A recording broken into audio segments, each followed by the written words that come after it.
السلام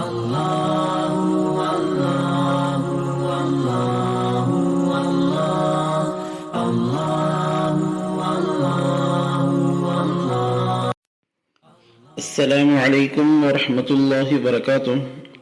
محترم بزرگوں، عزیز دوستوں، عرفہ کے روزے کے متعلق کچھ فضائل و مسائل ہیں، سماعت فرمائیں کہ احادیث میں یوم عرفہ کے روزے کی بہت بڑی فضیلت اللہ کے نبی صلی اللہ علیہ وسلم نے بیان فرمائی ہیں۔ حضرت ابو قتادہ رضی اللہ عنہ راوی ہیں، فرماتے ہیں کہ نبی کریم صلی اللہ علیہ وسلم نے فرمایا کہ مجھے اللہ تعالیٰ کی ذات سے امید ہے کہ وہ عرفہ کے دن کا روزہ رکھنے پر گزشتہ سال اور اگلے سال کے گناہ معاف فرمائیں گے، بخش دیں گے۔ لہٰذا امت مسلمہ کے ہر فرد کو چاہیے کہ 9 ذی الحجہ کو روزہ رکھے۔ علماء اکرام نے اس روزے کو سنت قرار دیا ہے، لہٰذا یہ روزہ رکھ کر اپنے آپ کو اس ثواب کے لائق بنانا چاہیے۔ اس میں کچھ مسائل ہیں۔ پہلی چیز تو یہ ہے کہ 9 ذی الحجہ کو یوم عرفہ کیوں کہا جاتا ہے، اس کی وجہ کیا ہے؟ لہٰذا فقہاء نے اس میں 3 وجوہات بیان کی ہیں۔ وہ وجوہات جاننے سے پہلے یہ سمجھ لیں کہ یوم عرفہ کیا ہے۔ یوم کے معنی ہے دن کے، اور عرفہ کے معنی ہے جاننا، پہچاننا۔ لہٰذا جیسے کہا جاتا ہے یوم الجمعہ، جمعے کا دن، یوم السبت، ہفتے کا دن، ایسے ہی یوم عرفہ، عرفہ کا دن، یعنی کہ معرفت والا دن، وہ دن جس دن معرفت حاصل ہوئی، وہ دن جس دن کوئی چیز معلوم ہوئی ہو۔ اب یہ تمہید جاننے کے بعد وجوہات جان لیں۔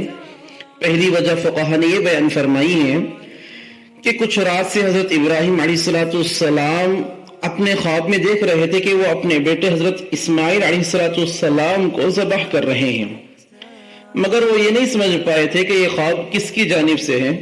وہ خواب دیکھ رہے تھے، بس ایسے ہی دن بدن گزر رہا تھا، مگر 9 ذی الحجہ کو پھر وہی خواب پڑھا تو یہ جان گئے کہ یہ خواب اللہ تعالیٰ کی جانب سے ہے، اور اللہ تعالیٰ کا حکم ہے کہ حضرت اسماعیل علیہ السلام کو ذبح کیا جائے۔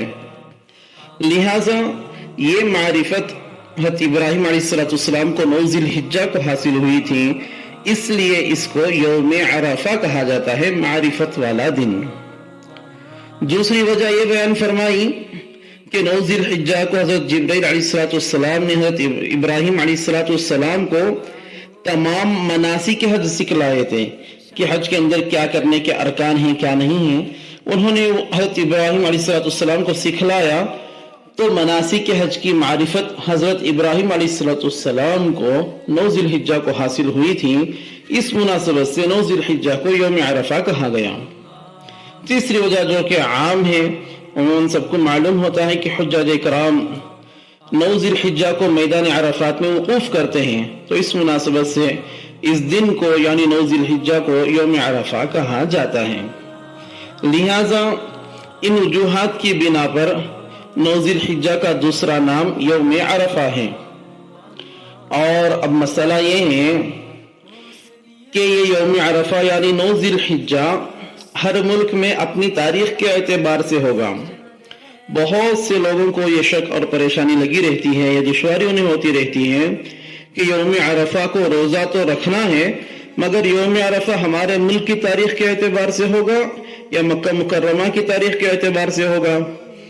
لہٰذا پہلے یہ مسئلہ ذہن نشین کر لیں کہ یوم عرفہ یعنی 9 ذی الحجہ کا اعتبار ہر ملک میں اپنی تاریخ کے حساب سے ہی ہوگا، مکہ مکرمہ کی تاریخ کے اعتبار سے وہاں کے حساب سے نہیں ہوگا۔ اب یہ جو مسئلہ ہے، اس کو ثابت کرنے کے لیے علماء اکرام نے، فقہاء اعظام نے بہت سارے دلائل پیش کیے ہیں، جیسے کہ بعض حدیث میں ہے اللہ کے نبی صلی اللہ علیہ وسلم کی جانب سے کہ 9 ذی الحجہ کا لفظ خود ارشاد فرمایا۔ بعض امہات المؤمنین خود روایت کرتے ہیں کہ اللہ کے نبی صلی اللہ علیہ وسلم 9 ذی الحجہ اور عاشورہ کے روزے رکھا کرتے تھے۔ ابو داؤد اور نسائی شریف کی روایات ہیں۔ لہٰذا ان احادیث میں صاف طور پر 9 ذی الحجہ کے الفاظ آئے ہیں، جس سے ثابت ہوتا ہے کہ روزہ اصل میں 9 ذی الحجہ کا ہے، نہ کہ مکہ مکرمہ کے حساب سے یوم عرفہ کا۔ 9 ذی الحجہ کا نام یوم عرفہ رکھا گیا ہے، جو وجوہات آپ نے سن لی ہیں۔ لہذا ہر انسان اپنے ملک کی تاریخ کے اعتبار سے 9 ذی الحجہ کا روزہ رکھے گا۔ اور ایک دلیل یہ بھی سمجھ لیں کہ دنیا میں بہت سارے ملک ایسے ہیں جو تاریخ کے اعتبار سے سعودی عرب کی تاریخ کے ایک دن پیچھے ہیں، جیسے کہ ہمارا ملک ہے، اور اسی طرح بعض ملک ایسے بھی ہیں جن کی تاریخ سعودی عرب سے ایک دن پہلے کی ہوتی ہے۔ مثلا سعودی عرب میں اگر 9 ذی الحجہ ہے تو اس ملک میں 10 ذی الحجہ ہوگی، جو کہ عید الاضحیٰ کا دن ہے، اور عید ہونے کی وجہ سے روزہ رکھنا ان پر حرام ہوا۔ تو اب یہ دشواری پیش آتی ہے کہ اگر وہ سعودی تاریخ کا اعتبار کریں گے تو انہیں روزہ رکھنا ہوگا، مگر اپنی تاریخ کا اعتبار کرتے ہوئے ان پر عید کے دن روزہ رکھنا حرام ہے، انہیں عید منانی ہوگی۔ لہذا اس پریشانی سے بچنے کے لیے ضروری ہے کہ ہر ملک کے لوگ اپنی تاریخ کا اعتبار کرتے ہوئے روزہ رکھیں اور عید منائیں۔ اور ایک واضح دلیل ہے، یہ بھی سن لیں کہ آج کل یہ جاننا آسان ہو گیا ہے کہ سعودی عرب میں یوم عرفہ کس دن ہے۔